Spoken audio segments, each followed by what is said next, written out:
Hello. It is a very grey and rainy day here in old London, so I thought I would wear a bright orange t-shirt to try to brighten my day. And when I myself am feeling a bit grey and down, I like to take myself book shopping, which I know is an indulgence. I really don't need more books to read, but as vices go, I think it's a pretty minor one considering all the other things that I could be doing. So I want to talk about some new books. A lot of them were just recently published here in August, and some of these books publishers kindly sent me, and so I want to go through and discuss why I'm so interested in reading all of these titles. And I would love to hear if you have read any of these books, or if you're interested in reading any of them now, or if you've picked up any new books yourself at a bookshop or a library that you want to tell me about in the comments below. I would love to hear about that. So the very first book I want to talk about is described as a kind of surrealist nightmare. It's The Expansion Project by Ben Pester, and this is a novel about a businessman that works in a business park, and one day there's a bring your child to work day. So he brings his 8-year-old daughter, and she goes missing in this big business complex, which is continuing to expand and grow, and he can't find her, and it's called into question whether she was ever even really there, but he is convinced that she is still somewhere in this business park. So I think it's a kind of commentary on modern office life and capitalist society, but told through this kind of mystery and these strange prose. Next, and kind of along similar lines of office life, is Break Room by Miye. And this novel is about a new reality TV show, and a number of people get recruited to join this, where they have to enter into this break room with each other. But then they find that people from their office spaces nominated them to be on this TV show because they are the people they would least like to spend time with in the break rooms of their office buildings. And there is a saboteur amongst this group of people, and they have to try to figure out who the odd one is out amongst their group in order to win the prize. So it feels kind of like the TV show The Traitors, kind of modified in this way to give this commentary on office life. And so I think there's a strong mystery at the center of this story, and tension of wondering who is actually the saboteur and whether the reader can figure out who they are before the characters do. TonyInterruptor by Nicola Barker. And this is a novel about a man who has a habit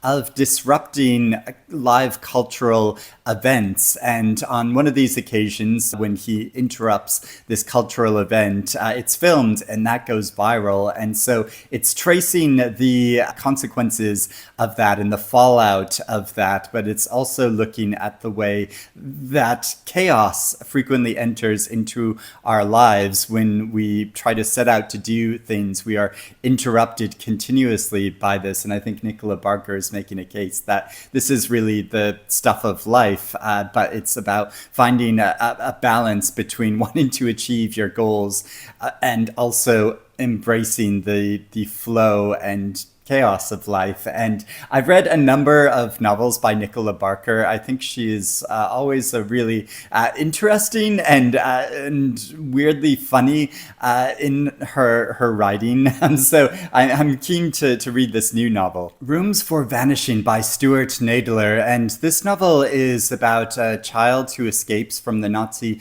concentration camps and eventually settles in Canada, and believes she's the only member of her family to have survived the Second World War and persecution. But then the novel follows the stories of a number of her family members in different periods of time and different places as their lives play out, and each of them believes that they are the only survivors of World War II. And it asks the question, are all of these family members still alive, or are these kind of alternate realities? And so I think the narrative kind of plays with these questions about fate and the connections and disconnections of families that have been splintered apart. Helm by Sarah Hall, and this novel follows a kind of mythological or folklore figure who is the wind itself in a certain area of the country, and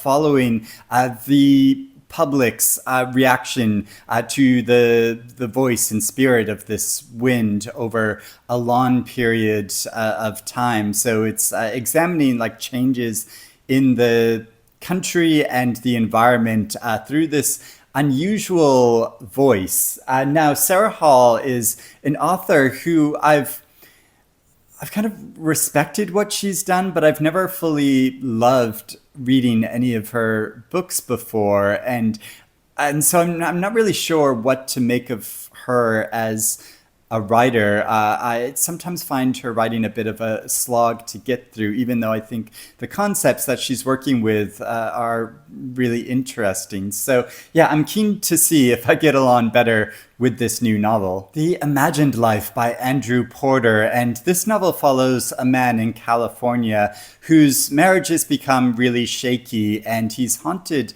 by how his father disappeared from his life when he was an adolescent. And so he sets out to try to figure out what happened to his father by meeting a number of his father's old friends and trying to trace what happened. And the unexpected things that he uncovers from this reveals things to him about his own life. Next, I was kindly sent a group of novels by a relatively new publisher called Foundry Editions, who aim to publish translated Mediterranean literature. And they have this certain style to their publications of this blue and white, which I think is really attractive. And all of these titles sound really interesting. So first, there's a novel called The Little I Knew by Chiara Valerio.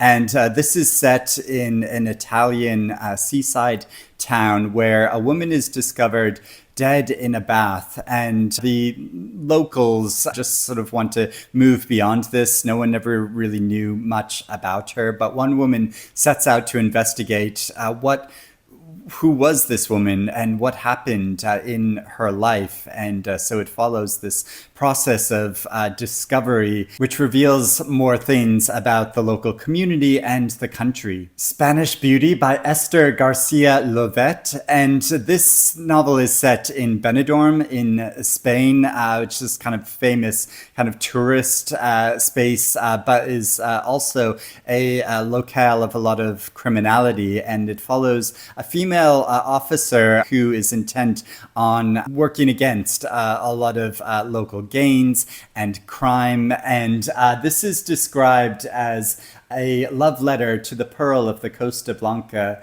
Feels like the best of Almodovar in surreal novel form, and that makes it sound so good to me. Also from Spain is Far by Rosa Ribas, and this is set on a housing development in a very rural area of Spain, one which was started but never completed. And so it follows the lives of residents there, some longtime residents and other people who live on the margins of the community, and follows in particular a romance between two individuals that come from opposite sides of the fence, as it were. And there is Just a Little Dinner by Cecile Tlili. And this novel is about four individuals, two couples that come together for a dinner party, and secrets are revealed and chaos ensues. And I love a chaotic dinner party within stories and novels. And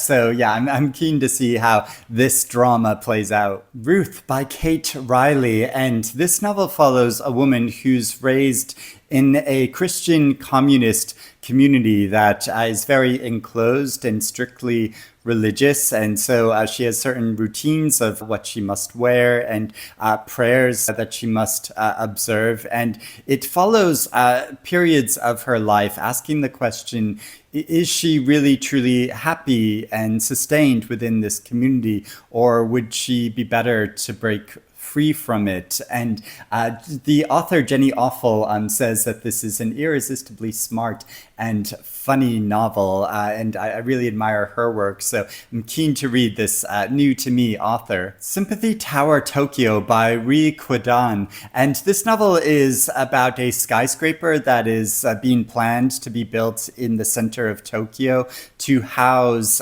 criminals and wrongdoers in compassionate housing as an alternative way of dealing with criminality rather than just grouping criminals together all in a prison. And it follows the architect of this tower and the moral conflict she feels about this enterprise. But this novel also engages with AI, where I believe in the writing of it, the author asked questions of AI, and then she kind of incorporates that somewhat into the novel as a way of showing how AI really can't write novels in the way, the creative way that real authors can. Next, I have a few new collections of short stories. So first, there is the new book by Argentinian author Samanta Schweblin, Good and Evil and Other Stories. And these are stories about a range of subjects and individuals, including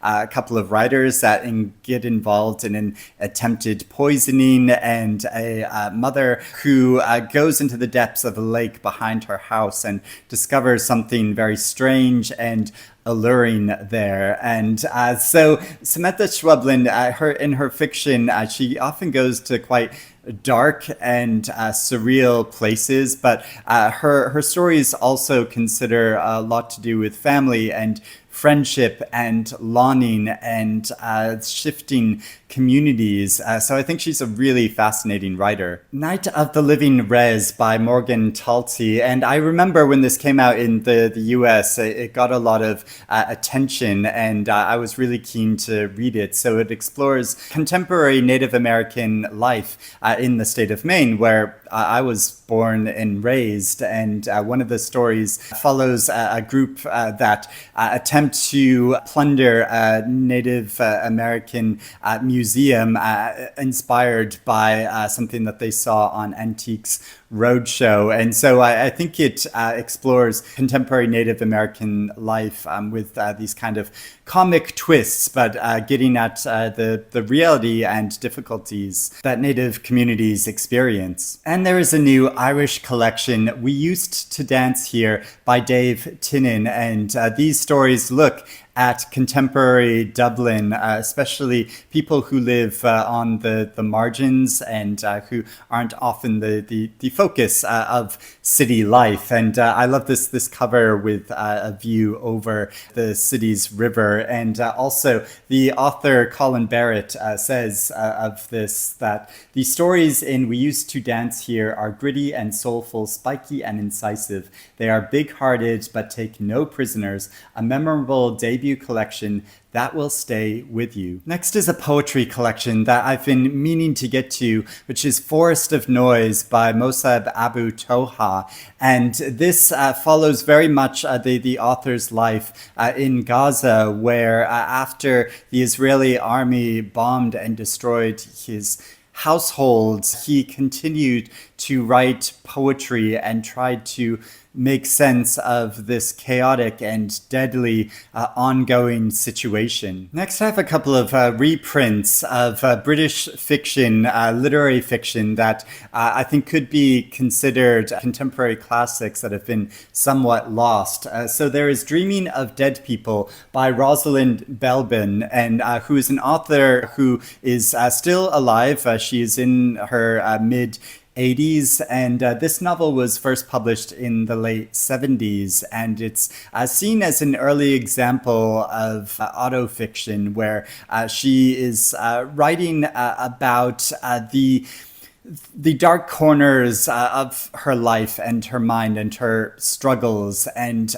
contending with all of these things and trying to encapsulate them in the momentum of narrative form. And her writing is being compared to Virginia Woolf. And there is The Course of the Heart by M. John Harrison, a novel which was first published in the early 90s. And the story follows 3 Cambridge students who engage in a strange ritual which then changes the course of their lives. And it follows them throughout their adult lives as bizarre things have occurred to them since then. And this reprint comes with a new introduction by Julia Armfield, and the author Robert Macfarlane says, best known as one of the restless fathers of modern science fiction, to my mind, Harrison is among the most brilliant novelists writing today. And I just saw M. John Harrison speaking at the Edinburgh Book Festival recently, and he was talking about the new reprint of this novel and this story, and the strange ritual that the students engaged with. He said at the time he was writing this book, he knew what happened in that ritual, but it's not actually revealed in the text of the book. But since then, since so much time has gone by, he has actually forgotten what actually happened. So it's now as much a mystery to him as readers of the book. And I just find that really funny. And Notre Dame is Burning by Miriam Robinson. And this is a novel that follows one woman's life through fragments as she tries to piece together and make sense of the story of her life, especially through dealing with a number of miscarriages. So it tries to find a unique way in the narrative of approaching this difficult subject matter. And finally, there's a really curious sounding nonfiction book called Swoon by Bea Martinez-Gatell. And this follows the history of fangirldom from Byron and fangirls of the Beatles. What these groups of women who so ardently followed certain celebrities and figures, what did that reveal about their own desires and themselves? And how did this kind of disrupt and change culture over time? Because obviously these famous celebrity figures wouldn't have been anything without their fans. So it feels to me like a very unique way of looking at history in the past and our cultural past, and what it says about the wider population, especially women. So yeah, this sounds really interesting, as do so many of these books, many of which I hope to read in the future. And as I said, I would love to know if you have read any of these books or if you're interested in reading any of them now. But the sun is coming out now, so maybe my t-shirt worked and it's brightening up the day. But I hope you're doing well and reading good things, and I'll speak to you again soon. Bye-bye.